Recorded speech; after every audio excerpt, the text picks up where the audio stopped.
Judi online ini semakin lama memang semakin meresahkan. Banyak kasus kriminal yang bermunculan. Online gambling in Indonesia is becoming increasingly widespread and difficult to control. Fueled by digital technology, access to gambling platform is now just a tap away. Thousands of illegal websites operate daily, offering the lure of fast money, big bonus, and easy gameplay. Statistics show that most online gamblers are from the productive age group, including students and young adults. The negative impact are extensive, like financial loss, addiction, mental stress, and broken family relationship. Despite effort by the government to block millions of sites, many continue to resurface under new identities. Online gambling is not only illegal violation, it poses a serious threat to the nation's social fabric and moral values. Okay, we're gonna start this interview. Let me introduce myself. My name is Zain Zahwan Yazid, and I'm with. And my name is Muhammad Davin Faliaul. Okay. Kresna. Okay. Before we begin, may I confirm that you start ready to interview? Yes, I'm ready. Okay. Menurut Anda, apa alasan utama orang terlibat dalam perjudian online? Menurut saya, kalau dari yang pengalaman saya, mungkin gara-gara ngeliat iklan-iklan, mereka jadi terbawa suasana untuk mencoba, dan karena mereka mencoba, akhirnya mereka lama-lama jadi ketagihan. Menurut saya seperti itu. Jadi menurut saya tentang tingkat kemiskinan yang tinggi. Selanjutnya Menurut Anda, apa konsekuensi paling serius dalam penjudian online? Mungkin stres ya, mungkin depresi juga. Karena judi online itu kan judi uang ya, uangnya habis, jadi dia jadi stres, depresi karena kalah mulu dalam bermain judi. menurut saya lebih ke adiksinya sih. Kalau buat kayak ya orang butuh uang secara instan, ya cara mendapatkannya dari mana ya, dari judi online. Seharusnya perjudian online itu diatur oleh pihak berwenang apa enggak? Seharusnya ya itu diatur oleh pihak berwenang. Ya karena kita kan ada pihak berwenang, ada cyber juga ya. Kenapa? Dia tuh tinggal di stop kayak situs-situsnya untuk diberhentikan terlebih dahulu. Ya menurut saya sih perlu ya. Kalau misalnya dilihat dari negara-negara lain seperti di Singapura kan adanya kasino yang legal dan itu diatur oleh pemerintahannya. Dukungan seperti apa yang harus diberikan kepada orang-orang yang jadi kecanduan judi online? Pembelajaran gitu, upgrading tentang diri sendiri dulu terlebih dahulu, memperkuatkan diri dengan masa yang sekarang, pembelajaran tentang bagaimana sih harus hidup yang kuat, pendekatan diri kepada Allah, mungkin mendekatkan diri kan, mungkin kalau ada masalah larinya ke Allah, tidak lari main judi atau seperti ini. Menyediakan tempat untuk mereka melakukan penjudian itu, dan ya tempat itu bisa diregulasi oleh pemerintah itu sendiri.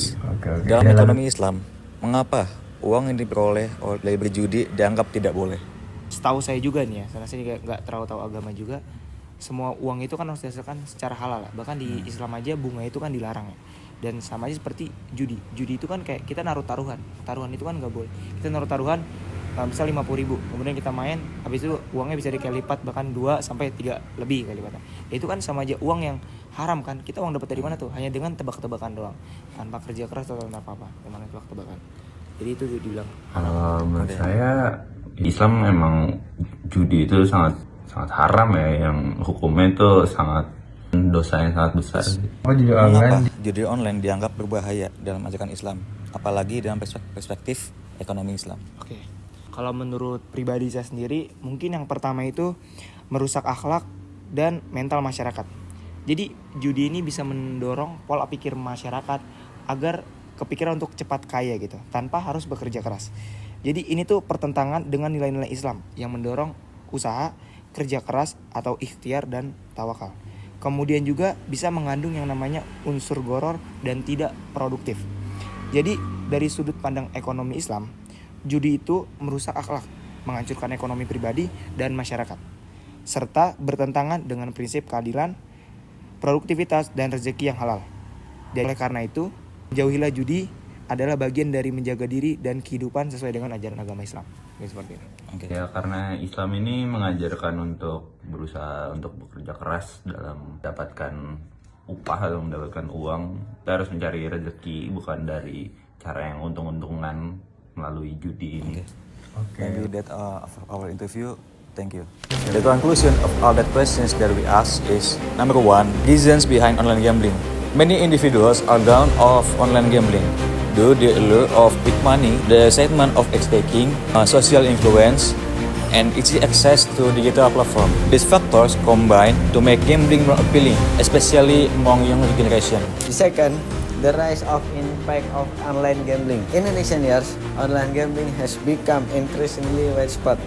This has brought serious consequences, including financial loss, mental health problems, addiction, and the breakdown of personal relationships. The addictive nature of online gambling makes it a pressing social concern. Number 3. The role of alteration and support system debates widespread impact online gambling. Should be strictly regulated by the alteration. Moreover, individuals suffering from gambling addiction need access to psychological support, counseling services, and rehabilitation programs to help them recover and reintegrate into society. In Islamic economics, money earned through gambling is considered haram because it is obtained without legitimate effort and can lead to injustice and social harm. Online gambling is seen as particularly dangerous in Islam due to its exploitative nature, the presence of uncertain livelihood, and its negative on both individual and the wider community. Okay, maybe that's all. Sorry for our mistake in our video, and remember, don't do it online gambling.